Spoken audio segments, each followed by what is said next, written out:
ओम नमः शिवाय। चौथा अध्याय। इतनी कथा सुनकर श्री सूत जी ने कहा, हे शौनकादिक ऋषियों, नारद जी का यह प्रश्न सुनकर ब्रह्मा जी ऐसे प्रेम मग्न हुए कि उनकी आंखों से अश्रुधारा बह निकली।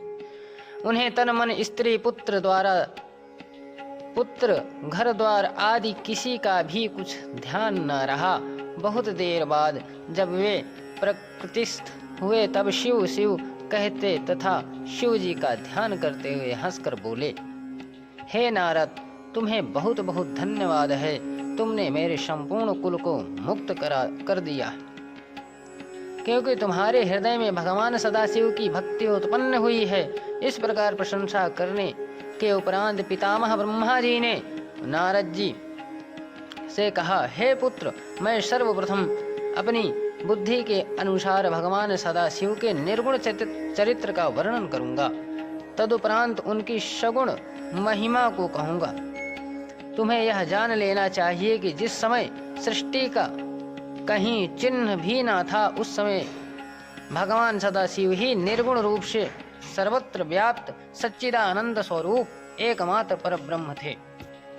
वे भगवान सदाशिव सत्य एवं परमानंद रूप हैं।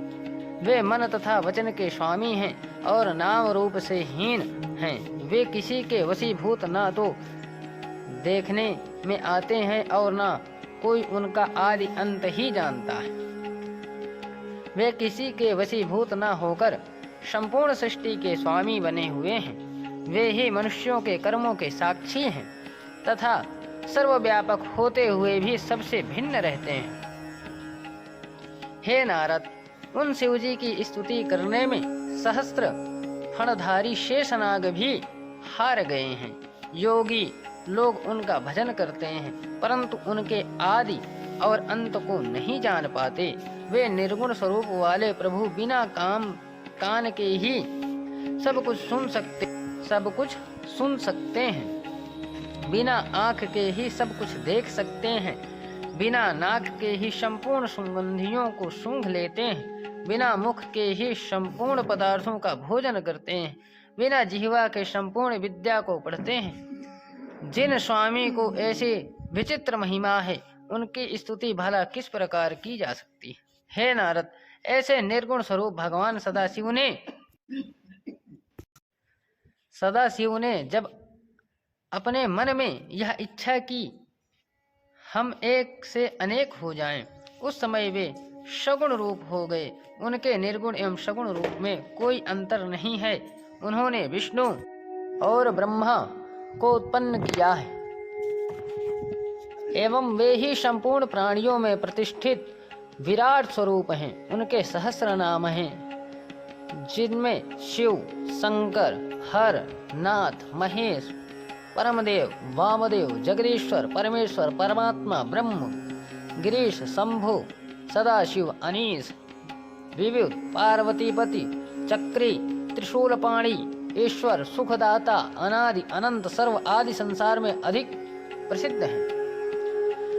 वे भगवान सदाशिव ब्रह्मा एवं विष्णु द्वारा मान प्राप्त करते हैं। संपूर्ण सृष्टि को उत्पन्न करने वाले तथा भक्तों को आनंद प्राप्त कराने वाले वे भगवान उमापति ही सूर्य, चंद्रमा आदि सहस्त्रों गुणों से भरी हुई संपूर्ण सृष्टि एवं ब्रह्मा, विष्णु तथा रुद्र के उत्पन्न करता है। इस प्रकार भगवान सदाशिव अपने सहस्त्र नामों से संपूर्ण लोकों में प्रसिद्ध हैं। हे नारद, अब तुम उन त्रिशूलपाणी भगवान शिव के उस सगुण स्वरूप का वर्णन सुनो, जिसको स्मरण करने से ही संपूर्ण पाप नष्ट हो जाते हैं। अपने सगुण स्वरूप में वे मस्तक पर जटाजूट एवं गंगा जी को धारण किए हैं। उनके भाल पर चंद्रमा की कला एवं धनुषाकार त्रिपुंड विराजमान है। वे कानों में कुंडल पहने हैं और सूर्य, चंद्रमा तथा अग्नि के समान 3 लाल नेत्रों को धारण किए हैं। उनका प्रभातकालीन सूर्य के समान पहला मुख पूर्व दिशा की ओर रहता है तथा उनका दूसरा मुख दक्षिण दिशा की ओर। उनके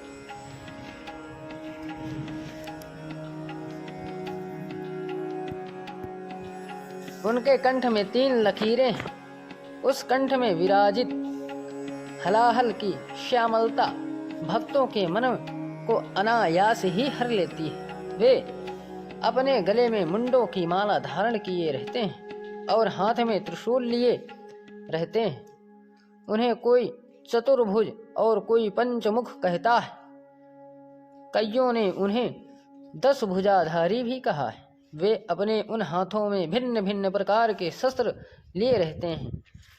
उंगलियां भी सुकोमल एवं अरुण प्रभायुक्त हैं। ऐसे संपूर्ण कलाधारी भगवान सदाशिव के पवित्र स्वरूप का स्मरण बड़े बड़े तपस्वी तथा मुनिजन निश्चल भाव से किया करते हैं।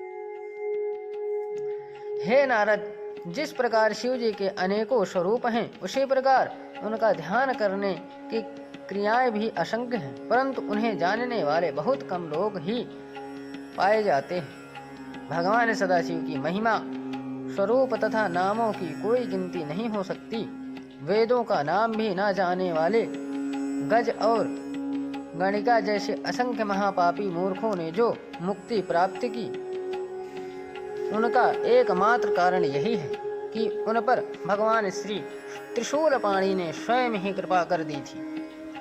ऐसे दयालु गिरजापति की महिमा का वर्णन कौन कर सकता है। हे नारद, भगवान सदाशिव ने ही अपने आनंद के निमित्त शक्ति को प्रगटा था और भगवान त्रिशूलपाणि के तेज द्वारा ही महाशक्ति का जन्म हुआ था। उस महाशक्ति का जो स्वरूप है वह मैं तुम्हें बताता हूँ। वे देवी 16 श्रृंगार किए हुए हैं। उनका शरीर श्यामल कमल के समान कोमल है। उनके केश घुंघराले तथा कृष्ण वर्ण के हैं। उन शक्ति स्वरूपा देवी के ऐसे अनुपम स्वरूप का ध्यान धरकर भक्तों का अत्यंत प्रसन्नता की प्राप्ति होती है। हे नारद, भगवान सदाशिव ने उस परम शक्ति को श्यामल रूप से उत्पन्न किया, परंतु अनेकों भक्तों उन्हें गौर वर्ण अथवा सोने के समान रंग वाली कहकर उनका स्मरण एवं ध्यान करते हैं। इस संसार में जो कुछ भी दिखाई देता है वह और जहाँ तक वह वचन तथा मन की गति है, उन सबको इन आदि शक्ति की कृपा से ही उत्पन्न समझना चाहिए। अब हम तुमसे भगवान सदाशिव के सगुण स्वरूप के गूढ़ चरित्रों का वर्णन करते हैं। हे नारद, भगवान सदाशिव को परब्रह्म एवं भगवती उमा को परम शक्ति समझना चाहिए। सर्वप्रथम भगवान सदाशिव ने उमा नाम धारिणी उस परम शक्ति के साथ विहार करने के निमित्त एक लोक की रचना की, जिसमें दुख, चिंता, शोक तथा दारिद्र्य का कोई स्थान नहीं है। वह लोक अत्यंत रमणीय, परम विचित्र एवं मनोहर है। उस स्थान को भगवान सदाशिव किसी भी समय नहीं छोड़ते, इसलिए वह अभिमुक्त कहा जाता है। वह स्थान सृष्टि के संपूर्ण जीवों को आनंद देने वाला होने के कारण आनंदवन के नाम से भी प्रसिद्ध है। वह स्थान सिद्ध रूप, तेज स्वरूप तथा अद्वितीय होने के कारण काशी भी कहलाता है। उस नगर में भगवान सदाशिव ने अपनी इच्छा से एक ऐसे भवन का निर्माण किया जो अनेकों प्रकार के रत्नों से अलंकृत है, जिसमें मोतियों की झालरें लटकती रहती हैं और जहाँ छत्र, विमान आदि असीमित संख्या में रखे हुए हैं। उस लोक अथवा नगर में कल्प वृक्ष के समान मनोविलासा पूर्ण करने वाले सहस्त्रों वृक्ष विद्यमान हैं।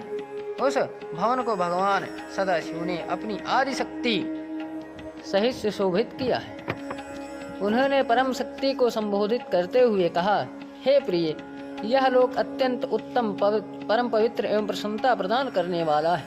अतः यह मुझे तथा तुम्हें अत्यंत प्रिय है। यहाँ किसी भी प्रकार के दुख का कभी प्रवेश न हो सकेगा। जो मनुष्य यहाँ पहुँच जाएगा वह नरक के दुखों से मुक्त हो जाएगा। हम इस काशी की जो प्रशंसा करते हैं सो कोई आश्चर्य की बात नहीं, क्योंकि इसकी स्तुति का वर्णन करने में वेद भी असमर्थ हैं। इतना कहकर भगवान सदाशिव भगवती उमा के साथ वहाँ विराह करने लगे। जब उनके हृदय में यह इच्छा उत्पन्न हुई कि हम कोई रचनात्मक कार्य करें, उस समय उन्होंने पार्वती उमा से इस प्रकार कहा, हे प्रिय, अब हम कोई ऐसा काम करना चाहते हैं जिससे हम दोनों को प्रसन्नता की प्राप्ति हो। बोलो शंकर भगवान की जय।